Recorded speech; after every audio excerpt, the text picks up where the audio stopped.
అందరికీ నమస్కారం. జగనన్న విద్యా దీవెన, వసతి దీవెన బటన్ నొక్కి కొన్ని నెలలు కావస్తున్నా మరి ఆ నిధులు ఏవైతే ఉన్నాయో మరి తల్లుల ఖాతాలోకి జమ కాలేదు. ఈ తల్లుల ఖాతాలో జమ కాకపోవడం వల్ల మరి కాలేజీలకి కానీ స్కూల్స్ కానీ ఫీజులు కట్టలేని పరిస్థితి.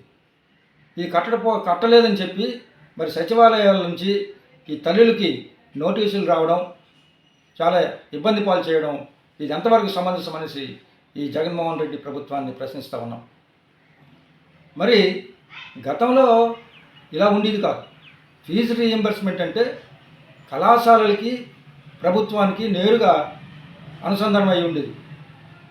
మరి ఫీజులు కట్టకపోయినట్లయితే కళాశాలలు ప్రభుత్వాన్ని ప్రశ్నించేవి, ఆ విధంగా రాబెట్టుకునేవారు. ఇప్పుడు జగన్ ప్రభుత్వం వచ్చిన తర్వాత ఈ ఫీజు రీయింబర్స్మెంట్ని సంవత్సరానికి 4 విడతలుగా విభజించి మరి విడతలుగా బటన్ నొక్కి నిధులను విడుదల చేసి మరి ఈ ఫీజు రీయింబర్స్మెంట్ చేస్తున్నారు. మరి ఈ పద్ధతి వల్ల మరి కొన్ని నెలలుగా ఈ తల్లుల ఖాతాల్లోకి డబ్బులు జమ కాకపోవడం వల్ల మరి విద్యార్థులు ఇటు తల్లిదండ్రులు చాలా ఇబ్బందులు గురై మరి అప్పుల పాలు అయిపోయే పరిస్థితి ఏర్పడింది.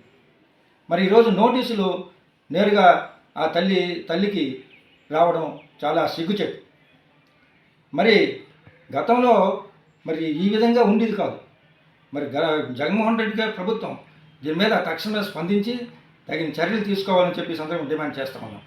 ఇదే కాకుండా మరి పీజీ చేసిన విద్యార్థులు కొన్ని లక్షల మంది సర్టిఫికేట్లు తీసుకోకుండా కాలేజీల్లో విడిచిపెట్టేసి, అంటే ఫీజులు కట్టలేక మరి ప్రభుత్వం డబ్బు విడుదల చేస్తే ఆ ఫీజులు కట్టి సర్టిఫికేట్లు తీసుకున్న పరిస్థితి. మరి డబ్బులు లేక ఇవ్వకపోవడం వల్ల కొన్ని లక్షల సర్టిఫికేట్లు కాలేజీల్లో మూలుగుతూ ఉన్నాయి. విద్యార్థులు ఆ డిగ్రీలు పూర్తి చేసినా కూడా సర్టిఫికేట్లు తీసుకోలేని పరిస్థితి.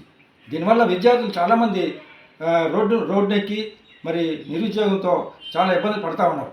మరి ప్రభుత్వం ఇవన్నీ దృష్టిలో పెట్టి తగిన చర్యలు తీసుకోవాలని చెప్పి సందర్భంగా నేను కాంగ్రెస్ పార్టీ తరఫు నుంచి డిమాండ్ చేస్తూ ఉన్నాను.